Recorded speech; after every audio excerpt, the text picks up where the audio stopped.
for those who listen and don't watch, let me start this episode differently.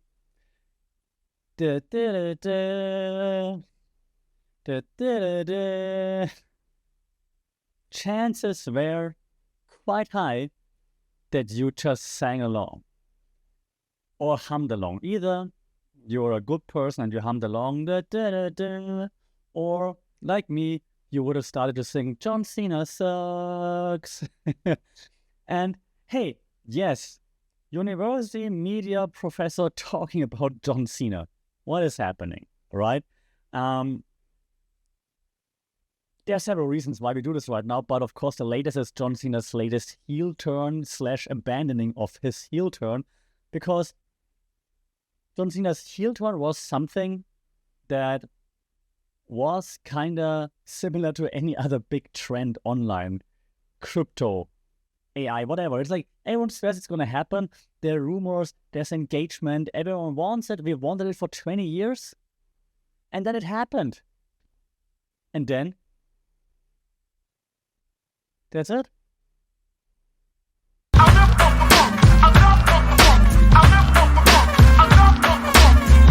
Well, Saudi come and welcome to another episode here for the Funky Pod, Mindful Media and Communication.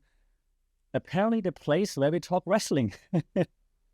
Second wrestling episode in a month or so, and I'm enjoying it because obviously I'm a huge WWE / WW whatever, AW, let's call it just wrestling nerd, okay? Wrestling has been a big part of my life since I was 10 or something, when my dad first showed me the Ultimate Warrior, running to the ring, shaking the ropes. So yeah, wrestling. John Cena in particular. And why do I feel the need to talk about John Cena right now? He turned heel. He turned heel.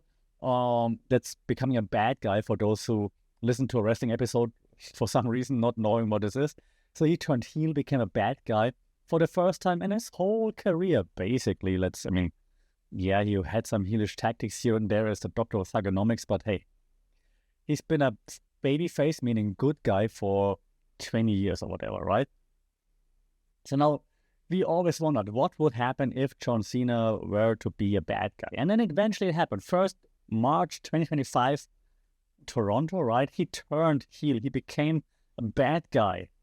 Something we wanted to know and see for the longest time. We wanted to get rid of John Cena's faceception, right? He's always the face. And there was this meme for the longest time while he was still there every single week. No, not anymore. It's always like, lol, John Cena wins, right? Every single time. John Cena's in a match, lol, Cena wins.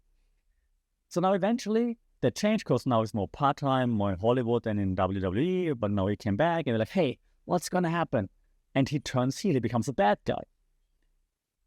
That was crazy, because for nearly 2 decades, he was like the squeaky clean, the Make-A-Wish guy. He has more Make-A-Wish wishes fulfilled than any other celebrity in the world, ever. And his slogan was hustle, loyalty, respect. You can see me, and stuff like this. And, in pro wrestling terms, professional wrestling terms, this being the face and being that face, like that good guy, the number one go-to good guy. If you think good guy in wrestling, you think John Cena. And if you're good there for that long, it's like you're running for president every year and every term, and you win every single time. You're the guy. Okay, you think wrestling, you think WWE, you thought John Cena. Okay, so that means that heel turn was kind of like the white whale for us longtime fans, for like fans wanting something new, something different, because there's a reason why we sing John Cena sucks when his music hits, right? John Cena sucks. There's a reason. Not because we hate John Cena, like we understand this persona. You need a super mega good guy for the bad guys to fight with. Everyone understands that. But it's just stale because it's the same thing over and over and over again. Hustle, loyalty, respect. Kind of like, if you go back to my latest wrestling episode about Hulk Hogan, like, eat your vitamins, say your prayers, brother. And Cena is the new iteration, hustle, loyalty, respect, eventually it's getting stale because it's just the same thing over and over again. Your favorite TV show is getting stale, right? So same thing here. And we thought, we as the wrestling fans, that white whale, John Cena as a bad guy, will forever get away from us. Now, every other wrestling superstar that you like as a wrestling fan has switched roles. Was a good guy, became a bad guy, was a bad guy, became a good guy.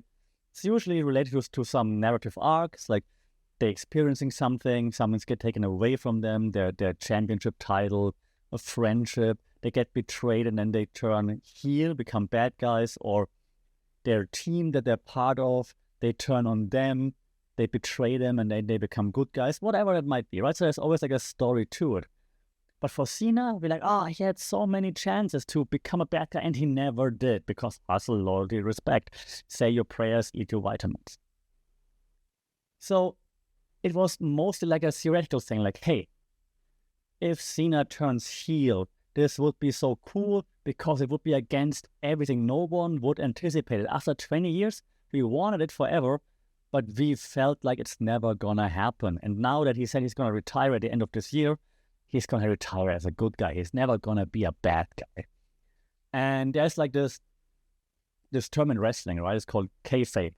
Kayfabe simply means keep that role alive, even outside of the wrestling ring. So what you see on TV are characters, of course. Everyone knows that. Yes, we know it's not real, okay? It's real to us, damn it. It's like in a TV show, they play a character. You know that outside of the TV show, they're normal people, right? Kayfabe is an old school term that means, hey, keep your character alive even outside of the wrestling show. A great example just happened this past weekend. There was SummerSlam for WWE, like a big event, and there's one wrestler, one performer, Seth Rollins. He got injured, narratively injured a few weeks ago, and he kept that injury alive also outside of the WWE ring/show. So on his Instagram, he posted about being injured, was walking around with crutches. His wife, who's also a wrestler, posted about him being injured. He took over other sports shows as a moderator because he couldn't train. All fake, right? But keeping the picture alive. So that's like kayfabe, okay? So kayfabe is kind of like, if you think about it from a media point of view, like transmedia storytelling. In media studies, communication studies, we talk a lot about transmedia storytelling, meaning you tell one big story, one narrative arc that you have, or actually several arcs, but one big narrative that you have on different platforms, okay? So you don't say the same thing on those platforms, because then that's boring. Why would I follow your brand, whatever you are, on different platforms if you post the same thing everywhere, right? Boring. So you add to the story by posting different things on different platforms, but keep telling the same story. So in this case, Seth Rollins, the wrestler, gets injured on TV, on WWE, Raw, SmackDown, all those shows. And then he keeps that image alive, like outside, right? Goes on TV shows, gives interviews about being injured. His wife posts about being injured, and so on. So that's kayfabe, okay? Transmedia storytelling in wrestling, basically. And then, like I said, you have like those heel, bad guy, villain archetypes, right? And that's very nice to have, because as an audience, you want to have bad guys, right, that you cheer against, or maybe sometimes even cheer for them. But then that flip from super bad guy to good guy, or from super mega good guy, John Cena, to bad guy, that creates those shock waves. So it's like, oh my God, it's happening. What is happening? Yeah, in wrestling history, there's even one of those flips, of those turns, where two wrestlers at the same point change roles. One guy goes in as the good guy, one guy goes in as the bad guy. They have a match, and at the end of the match, they have the roles reversed. Crazy. Yes, Stone Cold Steve Austin, Bret, they hit my heart. Fantastic storytelling. And they managed to switch roles at the same time. Fantastic. All this being said, that all those roles and narratives going into like matches, they also set expectations, right? As you get teased, for example, what might happen. You get teased that like Cena on Instagram thinking, and like, oh, I should have won that. What should I do? Should I try? Will people remember me? That's his narrative arc right now, that he's scared that people might forget him once he retires. So all those things keep the engagement high and keep the anticipation high to see, hey, what's gonna happen next? Now, we're focusing on John Cena today, right? So the big problem with his heel turn that WWE had, and maybe even other brands have with this, is that he wasn't just the character. He's a brand. He's the number one brand ambassador for WWE. He's the Make-A-Wish guy. He's the sponsorship guy. He's the guy that talks for WWE, that goes onto news shows, onto Jimmy Kimmel, that sells the most T-shirts, and so on, right? So turning him to be a bad guy that could risk to alienate, like especially younger fans who don't really get that it's just a show, right?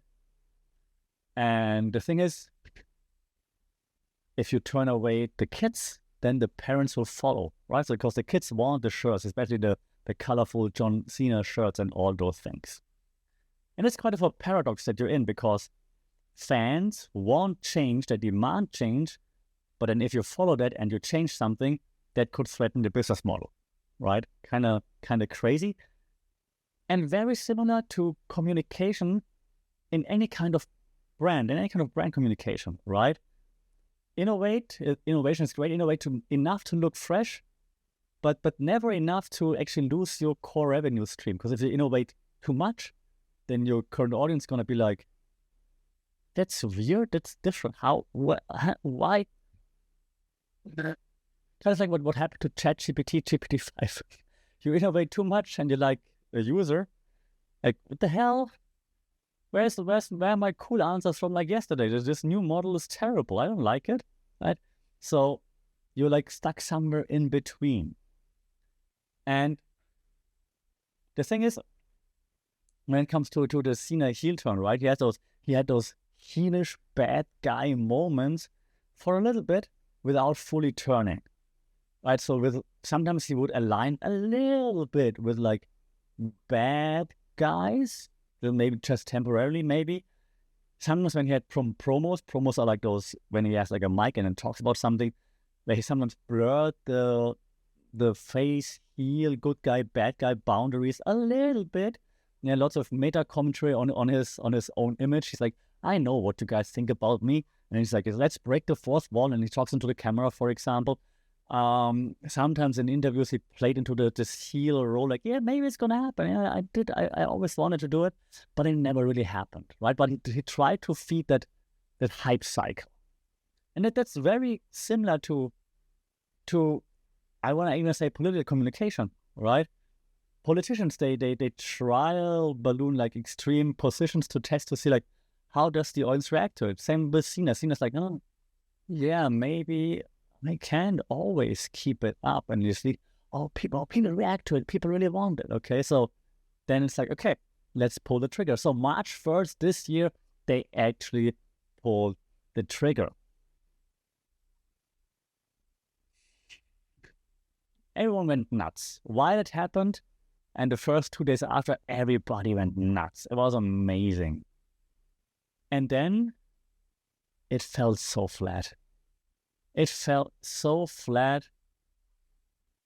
I don't know anyone who actually enjoyed it. I also didn't enjoy it anymore, unfortunately. And he behaved like a bad guy. He tried to behave like a bad guy. Changed his intro to like just black screen and his name, nothing colorful anymore. Not the upbeat music anymore. He said the bad things that you expect a bad guy to say, like, I want to ruin wrestling and things like this. But somehow it just did not work. People didn't buy into it. We didn't believe him.